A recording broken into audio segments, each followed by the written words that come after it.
Selamat pagi, siang, sore, malam buat pemirsa semuanya. Apa kabar? Semoga sehat, selamat semuanya. Buat para mahasiswa, mahasiswi, dan peserta didik dimanapun yang menikmati video ini, kita bertemu lagi dalam mata kuliah Pendidikan Pancasila, pertemuan pertama, pengantar. Pada kali ini kita akan membahas pengantar Pendidikan Pancasila, terutama tujuan dari mata kuliah Pendidikan Pancasila. Ini personal informasi saya. Saya alumni UNJ dan Untirta, menikah dan punya hobi untuk menulis, mendidik, dan berbicara. Email dan nomor telepon saya mungkin Anda semua sudah tahu, jadi saya samarkan sedikit di sini. Ini yang akan kita sampaikan, mendeskripsikan tujuan Pendidikan Pancasila. Dan pertemuan-pertemuan berikutnya kita ngomongin juga sejarah Pancasila juga, walaupun akan kita kupas sedikit di sini. Terus falsafah hidup bangsa Indonesia, yaitu Pancasila, dan sistem filsafat juga, bahwa Pancasila itu memang sesuatu yang memang dipikirkan sebagai bagian dari kebijaksanaannya para pendiri bangsa kita, ya. Dan ideologi nasional, bahwa Pancasila memang satu-satunya ideologi di Republik Indonesia, ya, dalam arti kata sesuatu yang dipesankan untuk terus digaungkan sebagai ide kita berbangsa dan bernegara. Ini standar penilaian kita, nanti kita bahas sambil jalan, bahwa memang mata kuliah umum seperti Pancasila, bahasa Indonesia, bahasa Inggris, pendidikan agama memang umum ditemukan di semua negara, ya. Dalam arti kata ini adalah titipan dari negara bahwa ideologinya perlu dipelajari oleh semua warga negaranya, gitu ya. Kita juga punya landasan historis bahwa Pancasila ini memang sudah ada. Kalau kata Soekarno, beliau hanya merumuskan saja, menuliskan saja, tapi sebenarnya Pancasilanya sudah ada di kehidupan berbangsa kita, di suku-suku, lalu kemudian di berbagai pulau di Indonesia, gitu. Landasan yuridisnya ini, ya, di Undang-Undang Sistem Pendidikan Nasional sudah ada. Terus juga di pendidikan, di dunia pendidikan ada juga SK dari Dirjen Diktinya.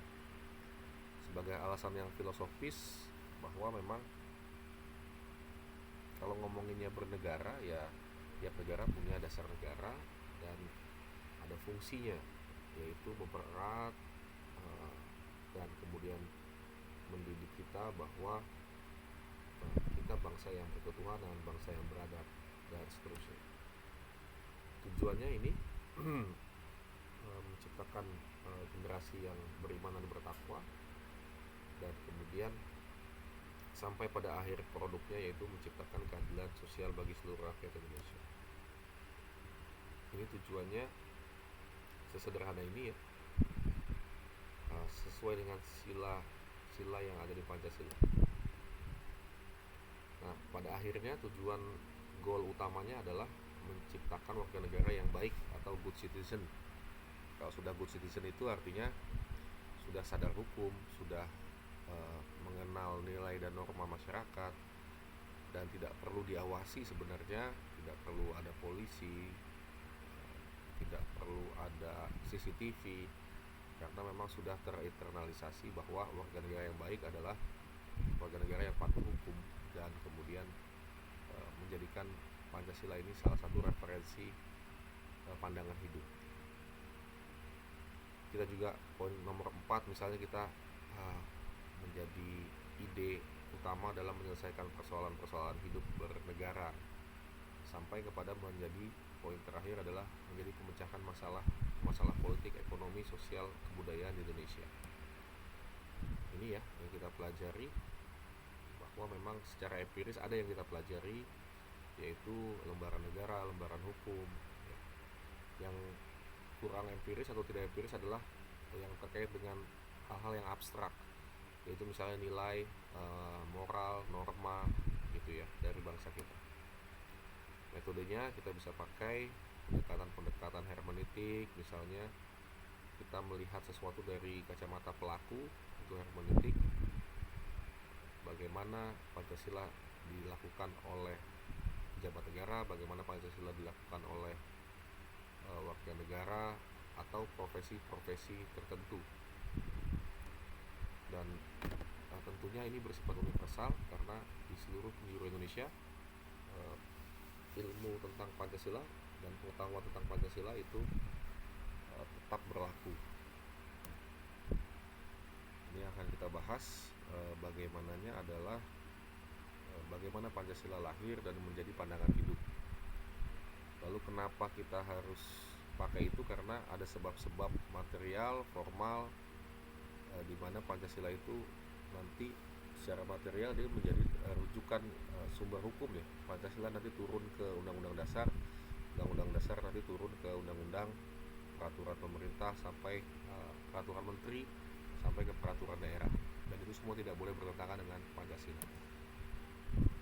Kemana dibawanya adalah idealnya Pancasila seperti apa, dasolennya, dan kemudian realitanya, dasennya itu seperti apa. Kita bisa ngomongin lalu lintas, kita bisa ngomongin suasana di kampus, suasana di sekolah, kita bisa ngomongin suasana kita bermasyarakat ya, bagaimana menjadi bagian yang Pancasilais dari semua kegiatan yang bisa kita lakukan dalam konteks bernegara. Secara esensial ya, kenapa kita harus adil, kenapa kita harus bermusyawarah, kenapa kita harus bersatu, kenapa kita harus berperi kemanusiaan, dan kenapa kita berketuhanan. Tidak ada tempat buat orang-orang yang tidak berketuhanan di Indonesia. Secara etimologis, sesederhana ini, Pancasila adalah 5 unsur, 5 bentuk.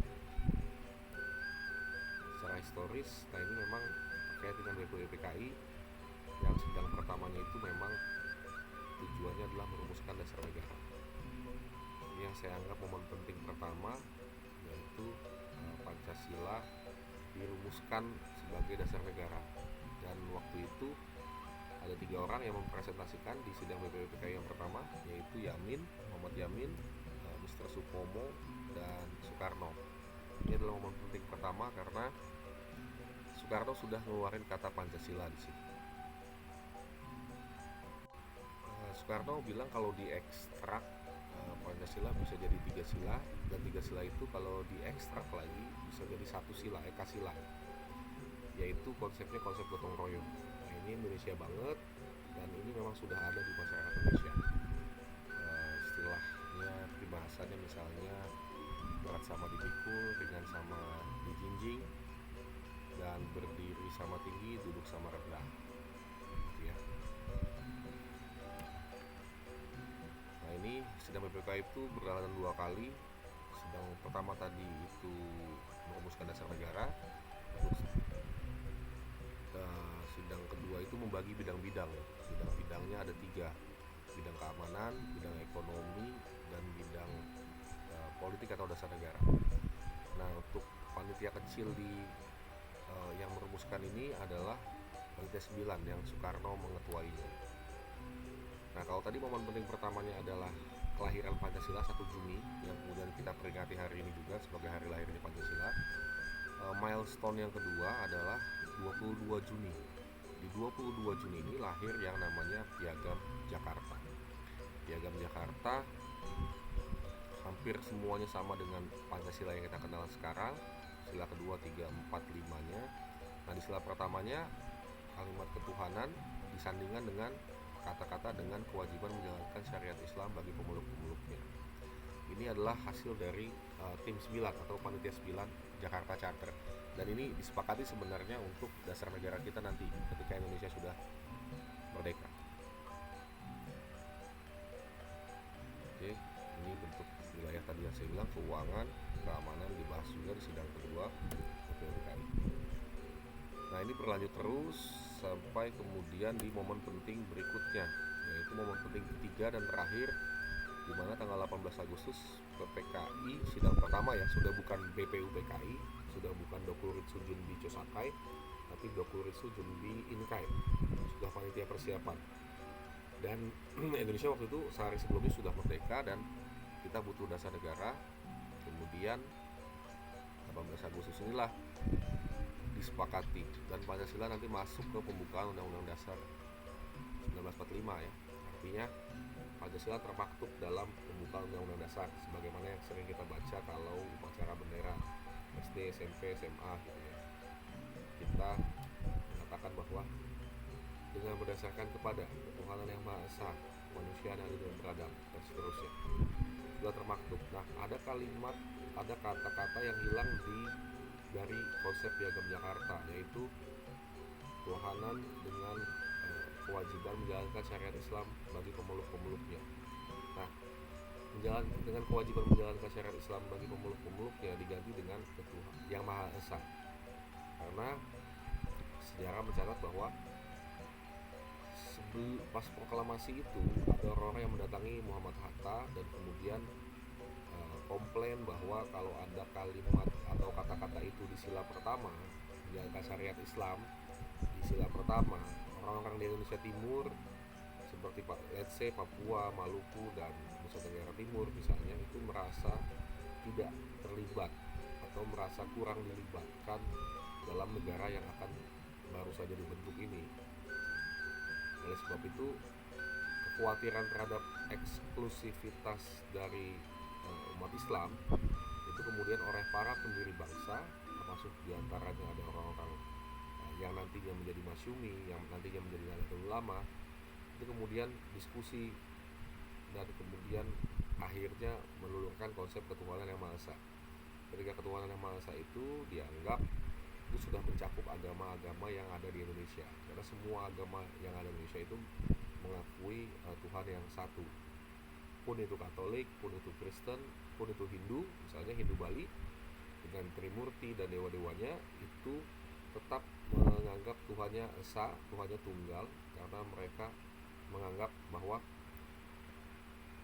dewa-dewa itu personifikasi dari Sang Hyang Widiwasa. Jadi Sang Hyang Widiwasa itu dianggap sebagai Tuhan yang tunggal juga, Tuhan yang esa juga. Nah, dari sinilah akhirnya ketuhanan yang Maha Esa lahir, meralat, merevisi, lebih tepatnya merevisi Piagam Jakarta yang tanggal 22 Juni. Jadi ini adalah milestone terakhir Pancasila, momen penting terakhir Pancasila, yaitu Pancasila yang 18 Agustus, yang ketuhanan yang Maha Esa, kemanusiaan yang adil dan beradab, persatuan Indonesia, kerakyatan yang dipimpin oleh hikmat kebijaksanaan dalam permusyawaratan perwakilan, dan keadilan sosial bagi seluruh rakyat Indonesia. Ya, sampai sudah RIS pun, misalnya RIS Republik Indonesia Serikat, karena kita ada KMB di sejarah, nanti minggu depan kita bahas. Di KMB itu kita dapat kesepakatan bahwa kita diakuin kemerdekaannya tapi harus berbentuk serikat. Nah, di RIS pun undang-undangnya, maksudnya dasar negaranya masih tetap Pancasila yang ini, dan kemudian undang-undang dasar pun waktu tahun 1950 ketika zamannya undang-undang dasar sementara pun dasar negara tetap tidak berubah sampai kemudian nanti balik lagi ke undang-undang dasar 45 tahun 1959 ya. Itu juga tetap ini udah nggak kesenggol lagi sejak 18 Agustus sampai sekarang. Mungkin itu yang bisa saya sampaikan. Untuk diskusi bisa di kolom komen. Please like video ini, please juga subscribe channel ini. Terima kasih. Mohon maaf kalau ada yang kurang. Billahi taufiq wal hidayah. Wassalamualaikum warahmatullahi wabarakatuh.